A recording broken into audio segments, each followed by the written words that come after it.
All right, good noon, everyone. Welcome back. And so today we are going to be starting the final week of information, which is optics. So electromagnetic waves and optics. Just setting up some stuff here. So we finished up AC circuits last time. Let me go ahead and just quickly open that up so I can do the recap for you all. So last class we talked about phase angle. So we have our net impedance, which we talked about the class before that, resonance. And then we started talking about this thing called phase angle, which is the angle between current and resistance. Current and voltage in a circuit. So in an AC circuit, current and voltage are actually not exactly lined up. If you have capacitors and capacitors and inductors, did an example problem. And part of that was calculating the phase angle. And then we concluded with the power in an AC circuit is the average power dissipated across every element in an AC circuit will be 1/2 times the maximum voltage times the maximum current times cosine of that phase angle. So that concluded our AC circuits. AC circuits are very important nowadays because AC voltage is what you get out of your wall socket.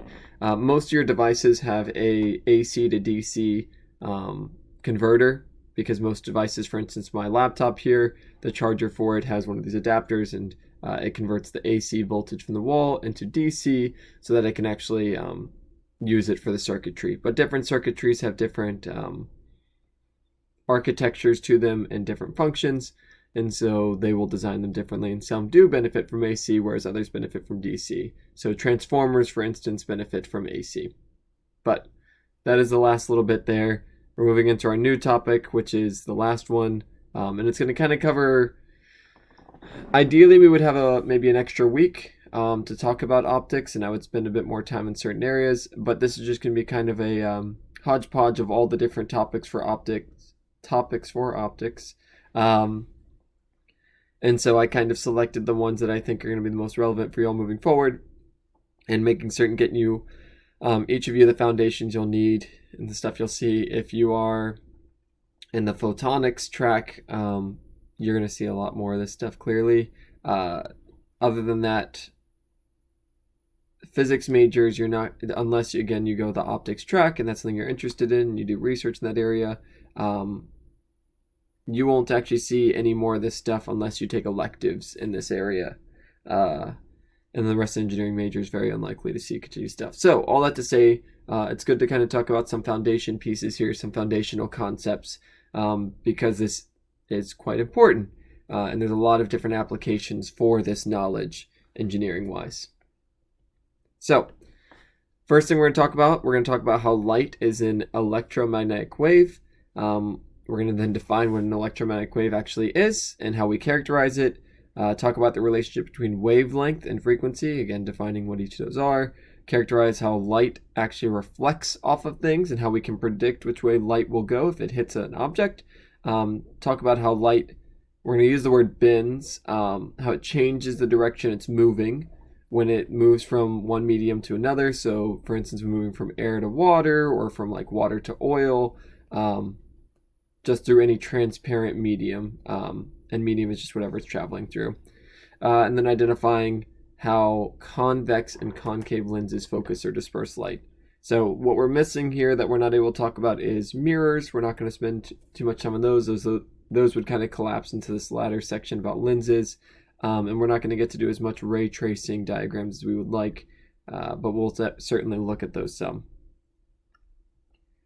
So to start off with, talking about light as an electromagnetic wave. So when I say the word light, you may think I'm talking about just the visible spectrum. And we're going to actually cover that in the next couple slides. But when I say light, this is any signal basically that passes. So radio waves, infrared, ultraviolet, X-rays, any kind of wave that you've heard that we use to pass information wirelessly, any kind of wireless conveyance of information, falls under this idea of light. not just the visible spectrum that we can see. And so we actually found out, physicists in the past found out that light is actually made up of, if we had to characterize it, what is a photon? You've heard the word photon, I'm sure, and we say photons are light. But a photon is actually made up of an oscillating electric field and an oscillating magnetic field. So as this photon is traveling through space, so it travels, in example here, the black arrow is going to the right. It has an electric field which, as it's traveling, if we measured the electric field, just pick some random point, when the photon was right here, we would get an electric field that points in the upwards direction and has a magnitude equal to how big this arrow is. What we would also find, and I'll just make this one red, so electric field, actually that's really hard to see, so I'm not going to use red. So you get an electric field here at this point, we'll call this point P, but you also get a magnetic field that is exactly perpendicular. So these electric fields and these magnetic fields increase and decrease. As this thing is moving and as you take measurements of it, the value of it will increase and decrease, and it actually then goes back and forth, back and forth. So at one point the electric field is up, at another point the electric field is down. And at one point the electric field is up, another point the electric field is down. The same thing with the magnetic field, it oscillates. And each photon is going to have different directions. So one photon may have electric fields going up and down, another one may have them going like slight at an angle, at which point the magnetic field is going to be going 90 degrees to that. And this is when we say electromagnetic wave. It's an electric field and a magnetic field. And you get this equation, which is that the electric field oscillates kind of like that AC circuit, where you have some max amplitude times sine of omega t. All right. And then I just saw a quick question from Jacob about logistics, asking for the break. Are we going to have a day, a few days, or a set time to take the final? My plan is currently, and I have to double check this, so I'll get back to you all. I need to check if I have to give the final in the set period. Because, for instance, if we had it in person, you would have to have done it in that set time frame. And so I'll check on that, and I'll let you all know by next week. If possible, I'll probably do that same 12-hour time span. I'm not going to give more than that. And I will give it on the day when we, again, I'll have to double check on the details. And once I know the details, I'll make a decision based on that. So, but currently, our plan is to have it on the 22nd. Okay. So, light is an oscillating field. And again, just to show, I could have another photon going to the right, and I could actually have an electric field which is going this way, kind of doing this thing, and a magnetic field then would be going this way. So electric field would actually be going this way or this way, and the magnetic field would be going up and down. The important thing is that they're 90 degrees to each other, and each photon, we call this its polarization, which denotes which way they're going. And so that connects nicely to polarized sunglasses or any kind of polarized surface, which will only accept photons with components in a certain direction. So for instance, if I have something polarized up and down, it'll only take electric fields that are going up and down. So we're not going to talk about polarization too much, but just to quickly mention it here. All right. And so as far as characterizing these waves, let's just go ahead and draw. There's our wave. So let's say it's going this way, and I'll use even the same colors that we had before. So our electric field is doing the up and down. There's a magnetic field as well. And so we characterize these by wavelength, by frequency. So wavelength you've probably seen before, but wavelength is going to be, the unit that we use is lambda, and it just denotes from one spot to one spot. So basically it's how long the thing is until it repeats itself, because you're going to see here it's going to, if we imagine it kept going, it would keep repeating. So from once it starts and then once it starts to repeat the pattern, that's the wavelength, how long the wave is. Lambda is the unit, is a variable for it. The units is meters because it's literally a length. It's how long it is. These waves are traveling through the air. And then the next one is frequency. frequency is how quickly it oscillates per second. So for instance, if we had a wave, if we had like a tighter one, I'm not going to draw in here because I'll just, so here's a shorter wavelength, this is a longer wavelength. Sorry, no, this is a longer wavelength, this is a shorter wavelength. This is a higher frequency, so higher frequency, lower wavelength. This is a lower frequency, higher wavelength. And you can see that because this is occurring much quicker. This is oscillating much quicker in time. And so you actually get, and the nice thing is when you combine these variables together, you get this really convenient relationship which says that the speed of light, so c is the speed of light, equals the wavelength of some electromagnetic wave times the frequency of it. So the speed of light in vacuum is a constant. It is always 3 in vacuum, and that's pretty much the only time we care about it for the purpose of this class. It's 3 times 10 to the 8th meter per second. So that is in vacuum. So whenever you are actually going to be calculating it, it'll always be in vacuum. It's a constant. And I keep saying in vacuum because in different mediums it actually travels slower. But in vacuum, this is a constant, so that means as the wavelength goes up, the frequency goes down. As the wavelength goes down, the frequency goes up. So they're inversely related to each other, which again you can kind of see from that quick 2 examples I gave you, whereas one had a higher frequency, it had a lower wavelength than the other one, which had a lower frequency and a higher wavelength. The units for frequency are hertz. Again, we kind of covered this in AC circuits, so this shouldn't be surprising. But these are just these are how we're going to characterize electromagnetic waves. Which leads us into that idea where I mentioned electromagnetic waves aren't just in the visible spectrum. So the visible spectrum is a very narrow band, which is just basically here to here. That is our visible spectrum. And then honestly, this frequency can be literally any number. You can have electromagnetic waves of any number. So you see we go from 10 to the 4 frequency. So that means it's oscillating every second. If you're looking at a single point, it'll repeat its pattern 10 to the 4 times every second. So 10 to the 4 is 10 and 4 more zeros, so 100,000 times every second. And then it all the way goes up to gamma rays, which repeat themselves 10 to the 20 times every second. There's not even a word for how big of a number. I mean, there probably is, but I don't know what that number is. You then see here that the wavelengths, so for a lower frequency, you get a bigger wavelength. So radio waves actually are like 10 to the 3. That's the length of each of those. And then you see here that gamma rays are 10 to the minus 12 meters.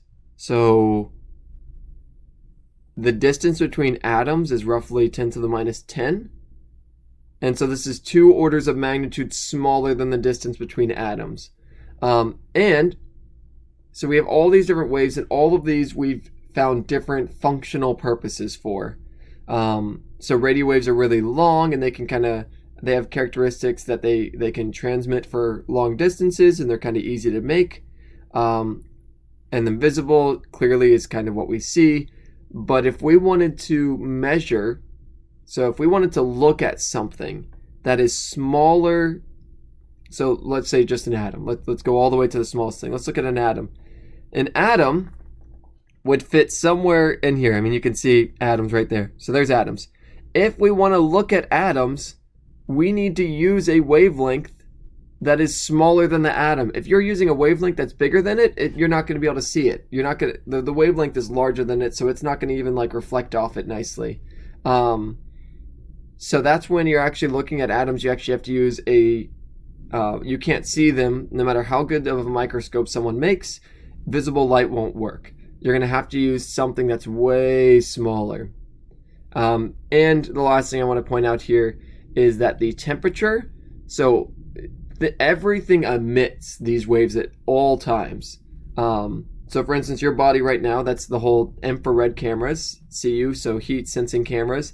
Those are picking up infrared signals because your body is roughly, you can see here, going to be somewhere in this spectrum. It's going to be above 100K, 200 and so like 300-ish, 370-ish.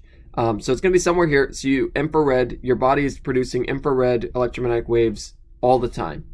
And depending on the temperature, different things produce different electromagnetic waves. Do atoms have a color? So let me quickly answer. So Brandon asked, do we have to memorize? No, you will not need to have these memorized.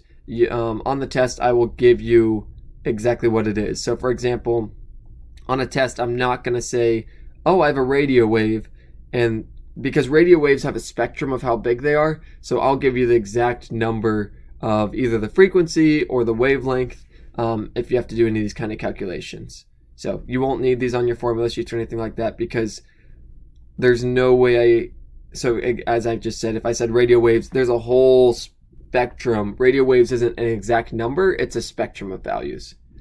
And then Jacob asked, do atoms have color? So atoms will not have color because the way we understand color is in the visible spectrum, but we can't use the visible spectrum to see atoms.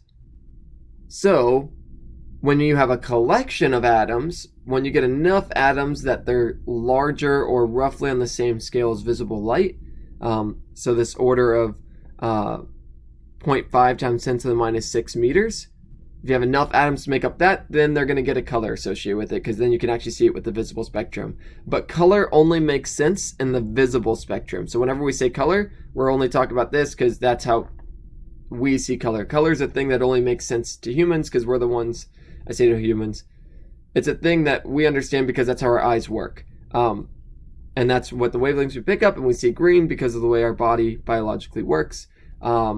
But there's all these other things, and so saying, and you notice here there's not really, they kind of called it all this purple and all this red because these aren't really a color. Because we can't see it, color is defined by the visible spectrum, so color only is seen in that spectrum. Anything else, you may see pictures where people put color, but those are fake colors that people add to the picture after the fact. Okay, so then the next question, I give you, what is the ratio and frequency of violet light? And I give you the wavelength for that. This is nanometers, 10 to the minus 9. Red light, 750 nanometers. And I'll tell you that C is the same for both of these. Both traveling at C. So if you remember from the previous equation, C equals lambda F.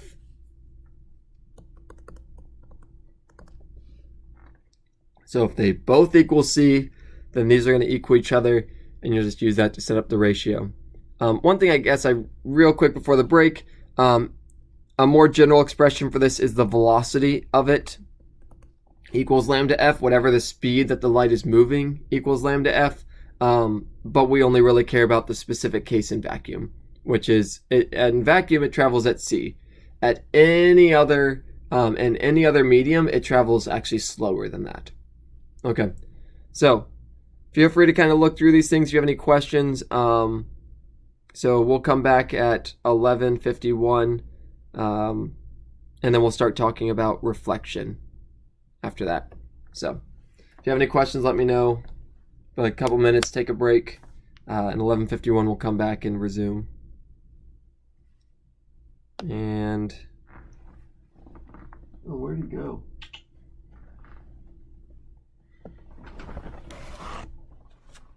There we go. Yep. There you go. There's the. Yeah, you smell my hand.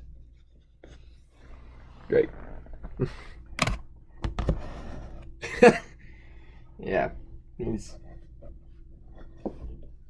fact, I can just put this down here.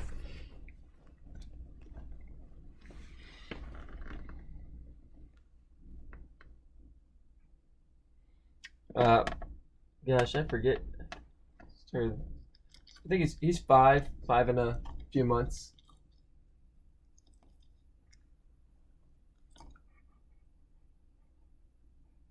I have no idea what kind of dog he is. He's a mutt of some sort. Got him from the shelter when he was 2. It said Chow Chow Retriever, but I don't know how accurate that actually is.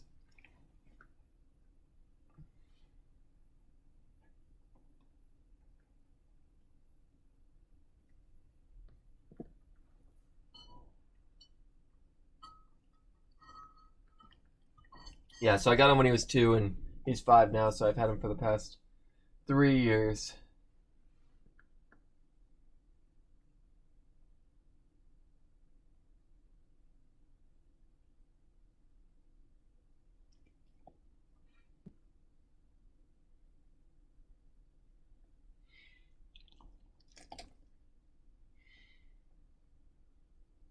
Yep, he was sitting outside today, so it's mostly what he does during the day. He just sleeps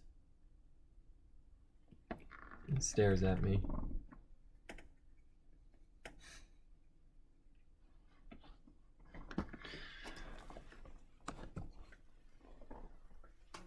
All right. So, moving this camera back down.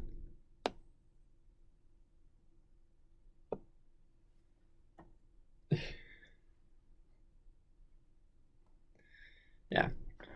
So he's a good dog. Okay, so moving on to reflections. That's light. That's how we characterize it in physics. That's how we make sense of it. One of the things I guess that's kind of interesting here to maybe help understand this idea of the oscillating of waves is this is actually how your microwave works.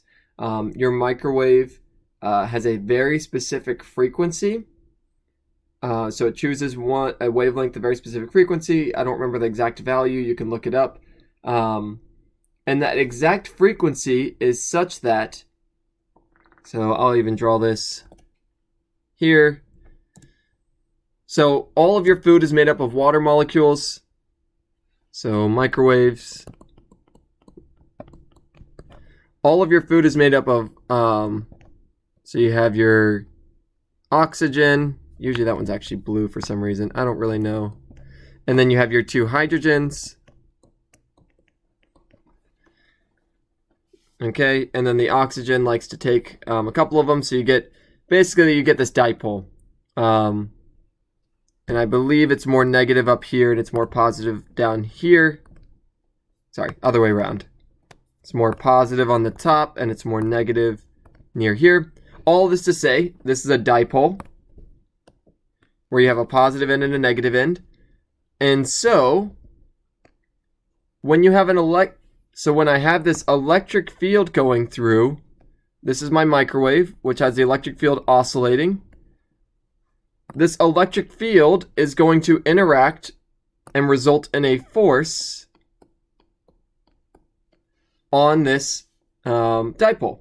So when the electric field is up, it's going to result in a force upwards here, and it's going to result in the same force. Let's see, yeah, the positive goes the other way. It's going to result in the force kind of down here. Because remember that negative charges experience a force in the opposite direction. So long story short, though, you get this up and down, and then this kind of switches. And each of these experiences it, so this gets force here. Anyway, you get this vibration basically. And at some later point, the electric field will be down. And so, it's causing this water molecule to vibrate a lot. And they specifically choose a frequency so that it vibrates. It's called the resonant frequency. Imagine when you're pushing a swing. You push the swing the second the person gets back to you, and you push it then. If you pushed it sooner, you wouldn't do anything because they wouldn't be there. And so the frequency at which you're pushing someone on a swing, that's called the resonant frequency. You do it so that they get higher and higher and higher and higher. So the resonant frequency here, everything has a resonant frequency. So they choose a frequency, choose resonant frequency for EM, electromagnetic wave, and this oscillates the water molecules. So just kind of combining, why does it matter that these are electromagnetic waves? Why does it matter there's electric fields and magnetic fields? These electric fields interact with charges, as we talked about way at the beginning of the class. And so it actually results in forces on charges, and as these fields oscillate, the force that these things feel oscillates. So at some point the force will up, some point the force is down, some point the force is up, some point the force is down, and you end up getting this vibration. If you have water molecules vibrating, that is how you get heat. Vibrating atoms, vibrating molecules, that is the motion is what generates heat and temperature. So by vibrating these things, the longer you have it in the microwave, the longer they're vibrating, the more energy you're putting into the system, this kind of mechanical energy. And so that's how your microwave works. Again, this is true. There's a lot of different mechanisms that didn't do this, but this is one example of why it being an electric field actually has some significance in the real world and as far as engineering is concerned, and how it actually benefits us knowing this information. We can use this knowledge of an oscillating electric field in conjunction with our knowledge of how charges behave with it to do useful things. All right. And thank you, Victoria, for the compliment. I appreciate it. So reflection is something we're all hopefully very familiar with. Everyone's looked in a mirror. Everyone's seen some water and seen how light reflects off of it. Where you felt that when the light hits the water, you feel the warmth of the sun, maybe underneath, even though the sun's above hand. So even if you can't see it, you can still kind of feel the effects of reflection. And so we're going to talk about just, okay, how do we operationalize reflection? How do we actually determine how light's going to reflect? It's a really simple mechanism that light, when it hits a surface, it bounces off at the same angle it hit the surface with.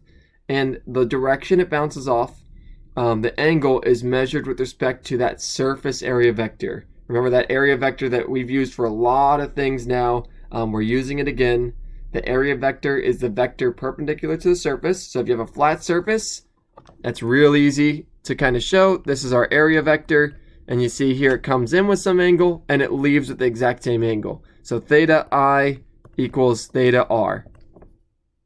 So really simple concept, kind of makes sense. The same idea, if I threw a ball at a flat surface, it's going to bounce off at the same angle. Pretty intuitive.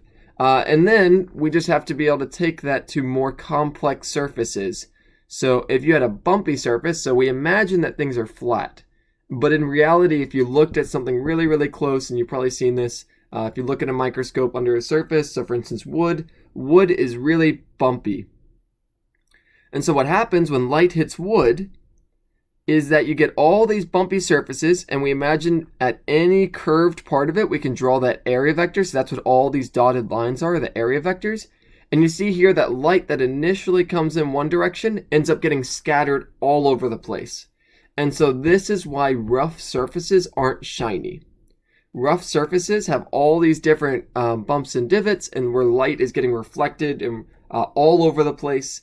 And so you end up getting a surface that looks kind of dull or not shiny. Whereas let's take another example where you have metal, and metal is special in another way as well. But basically with metal, you can get it really smooth. You can get it really, instead of having all these bumps, you can kind of make it flatter. And so when light hits it, it's going to bounce off of it much more in the same direction. So this is, for example, a rough surface. And then a smooth surface would be, maybe the bumps are a little bit less. And most of the light ends up going, oh, that's a terrible picture. Most of the light ends up going the same way. And so this is how you see a reflection. This is how mirrors are made. Mirrors are made by putting a very thin layer of silver. And then it's very smooth. And so that's why you end up seeing a reflection. And so Bonzi asked, is this why you can see scratches on a car's paint? Yep, because when you're seeing the scratch, what you're actually seeing is the scratch is going to be some deformation in the surface. And so light is going to bounce. So for instance, let's just show, here's a picture and then here's a scratch in it. Light normally may go like this. But if there's a scratch here, it could actually bounce back at you, or it'll bounce in different ways. So you're going to see that contrast because your eyes are going to pick up all the light, all the photons kind of coming at it. And so you'll maybe see some of those coming back at you. You won't see that smooth reflection because what your eyes are doing, say your eyes are up here. This is somehow an eyeball. Not at all, though. There's your eyeball. A tree is going to have photons coming off it, which will hit your eye. So that's why you see a reflection, is because the tree has photons coming off it. They go back, and then they hit your eye. And then Vanessa asked, in a mirror, is the reflected ray parallel to the area vector? So in a mirror, we'll just say a flat mirror, because there's curved mirrors, which we're not going to unfortunately get to talk about. So let's just draw our person. This is you standing in front of a mirror, and here's the mirror. So when your eyes are up here, this is where, like, there we go, we're so happy. Your eyes are the things that are actually seeing everything. So your eyes, so the photons coming off of your eyes come right back to it, so that's why you see your eyes at the same level. But your feet, the light will actually go like this, hit this, and let's actually make certain we draw lines. It's going to be somewhere in the middle, so light's going to hit here, and it's going to bounce off following that same rule to your eye. And so this is where it's interesting, because basically I don't know if you can call it an optical illusion. What we can imagine is that what would have made, if this mirror wasn't here, what would have made a light ray go this way? Well, let's just keep drawing a straight line. And this is where your foot is. So we imagine that there's like a fake foot back here that is transmitting through it. That's why when you look at a mirror, your foot actually looks like it's behind the mirror a few feet. Now in practice, you know that it's reflecting you, so you know that's your brain does that interpretation. But if you looked at it, it almost looks like a portal where there's someone else standing on the other side. And that's because we imagine that there's these fake rays. This is what your brain's interpreting, that, oh, there must be something back there, which is making that light ray. And you can do that. You can repeat that. Pick any part of the body. So pick your knee. Your knee is going to have a light ray, which is going to go here. And then it's going to bounce off the normal and go to your eyeball. And then you imagine if I drew that dotted line over here, it's as if your knee is right there. So it still all follows the same rule. That it bounces off, and you just have to look at each part of your body is emitting photons. Light is hitting your body, and then it's bouncing off your body, which is sending the signal of what your body looks like. And so every single part of your body is emitting photons, which are going up here. And there's kind of a fun problem, and I'll leave this to you all to think about. I'm not going to spend time on it. But you actually only need half of a mirror to see you only need a mirror if you are a size H. Your mirror only needs to be H/2 to see your entire body. Because this light ray, let's just take the one on the bottom. This light ray will hit here and then go to your eye. So you may be like, well, don't I need a mirror down here? Well, the mirror, if the mirror was down here, it would just bounce straight back and not go to your eye, so you wouldn't see it. You only care about the light rays that make it to your eyeball.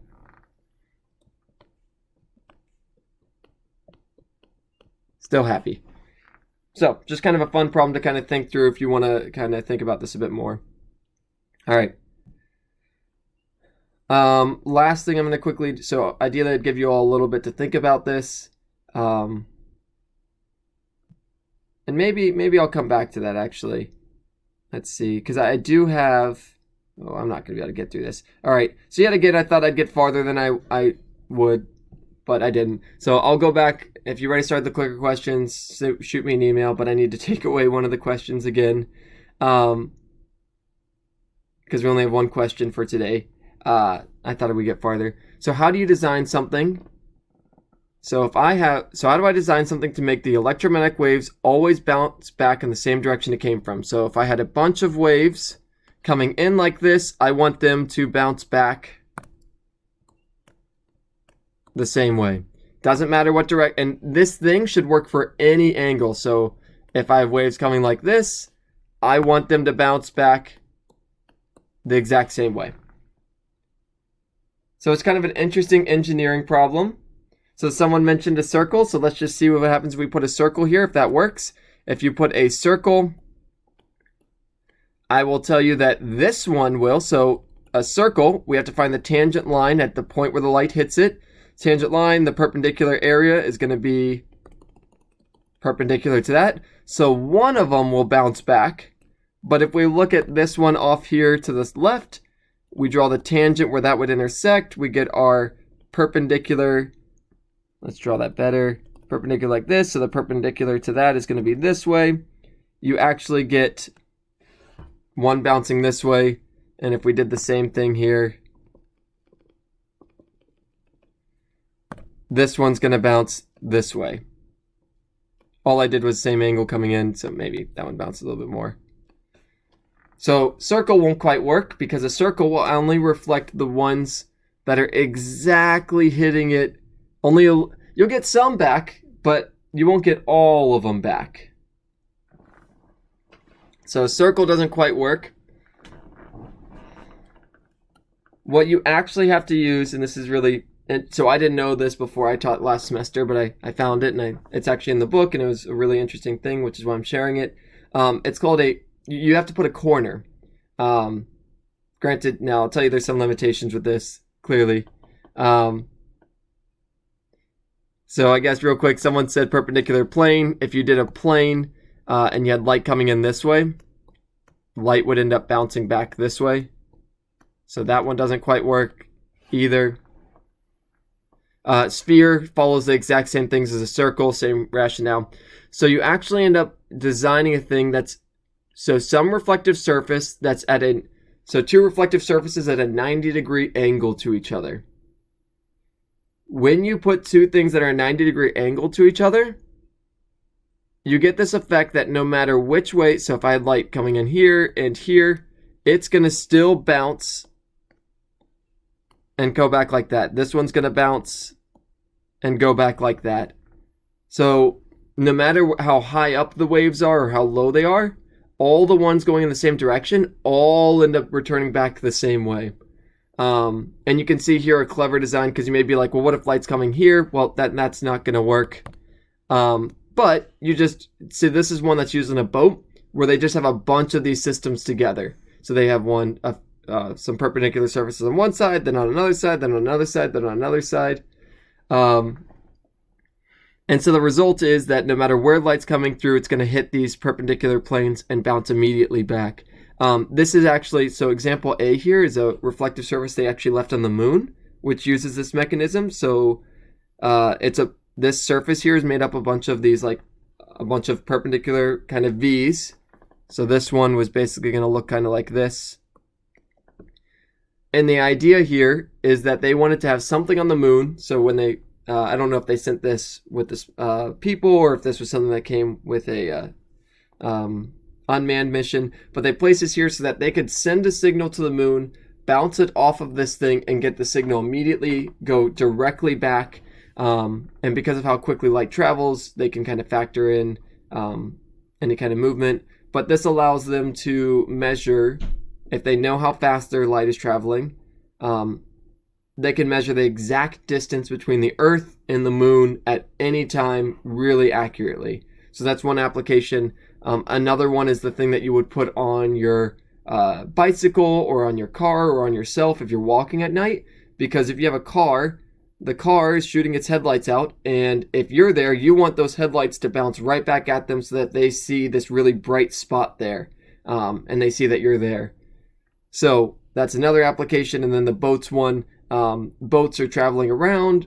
If you want to determine where a boat is, so there's all these kind of radar that's going on, but that radar needs to bounce back accurately. So this tool allows it to ensure that a boat, if it's traveling, that any kind of radio signal someone else is sending out actually bounces back to the source.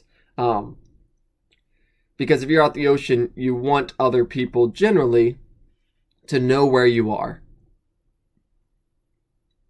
Because if they don't and then something happens, then no one's going to find you. Oh, cool. So Banter found it. So Apollo 11, 14, and 15 placed these lunar reflectors. And so you can kind of look up more detail about that. But that's an interesting use of this. Another thing that I didn't kind of mention here is I'm sure you all have seen the B-2 bomber. I think it's a B-2 bomber. Any kind of stealth plane, then, let's just make it general. Any kind of plane that you want to be stealthy, that's why they make as few, right?